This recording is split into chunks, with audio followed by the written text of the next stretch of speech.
আপনি জান না করতে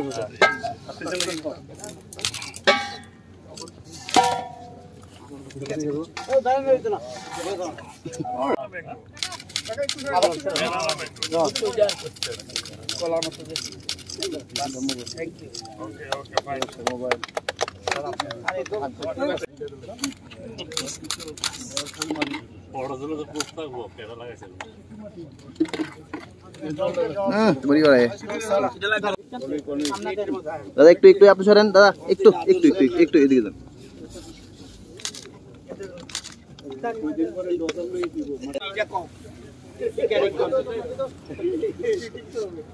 চাকাপথ কি আম আবার? হ্যাঁ চাকাপথ কি আম? এটা হলো স্যার একদম আমের রাজা একদম। আমরা তো জানি যে বিধানসভা, লোকসভা, রাজ্যসভা এগুলো হচ্ছে আমাদের গণতন্ত্রের পীঠস্থান। সেখানে বাকবিতণ্ডা হবে। ওনারা বিপক্ষের যে বিষয়টা, বিপক্ষ শব্দ বলবো, অপোজিশন বললে বিষয়টা মনে হয় বিরোধী, আমরা বিরোধী বলি। আমার মনে হয় বিপক্ষের লোক কী বলছে সেটা বলা উচিত।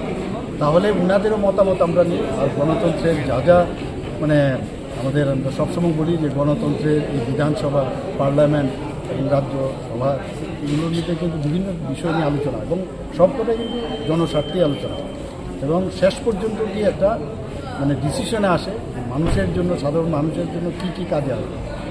এবং আমার মনে হয় যে এটা খুবই ইম্পর্টেন্ট। আমাদের কার্যক্রম এখানে রাখা হয়েছে, সেই উপলক্ষে আমি বলবো একটা কথা, যে মাননীয় প্রধানমন্ত্রী যে বারবার বলছে যে 2070-এর মধ্যে আমাদের ভারতবর্ষ মানে কার্বন নিউট্রাল একটা দেশ এখানে তৈরি করছে।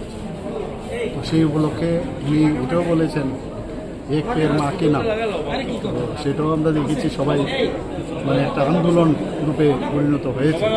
তো আজকের এখানে যে অনুষ্ঠান রাখা হয়েছে আপনারা সবাই জানেন, অলরেডি এখানে কথা হয়েছে কী কারণে আজকের এই অনুষ্ঠান। সেই উপলক্ষে যে কার্যক্রম রেখেছে আমি বলবো সবাই একটা করে মান নামে একটা গাছ লাগান। এবং গাছ আমাদের মানে গাছ আমরা জানি যে জল এর অপর আমাদের জলের অপর নাম জীবন। আমি বলবো যে গাছও আমাদের কাছে অপর নাম জীবন। তো গাছ যদি আমরা লাগাই তাহলে অক্সিজেন আমরা বেশি পরিমাণে পাবো, আবার ওনারও কার্বন ডাইঅক্সাইড অনেকটা শুষে নেবে। আমরা সবাই জানি যে স্ট্যাটিস্টিক্স বলছে যে প্রতি বছরে একটা যখন ম্যাচিওর গাছ অ্যাবাউট 260 পাউন্ড মোস্ট প্রবলি তো আমাদের অক্সিজেন দেয়, আর 48 পাউন্ডের মতো কার্বন ডাইঅক্সাইড শুষে। তো সেই জায়গায় দাঁড়িয়ে আমাদের উচিত সবাই গাছ লাগানো, এবং শুধু লাগানো না, তাকে কীভাবে বাঁচানো যায় সেই জিনিসটাও যেন সবাই। আর একটা বিষয়, হাওড়া নদীর পার্কগুলোকে ধরে রাখা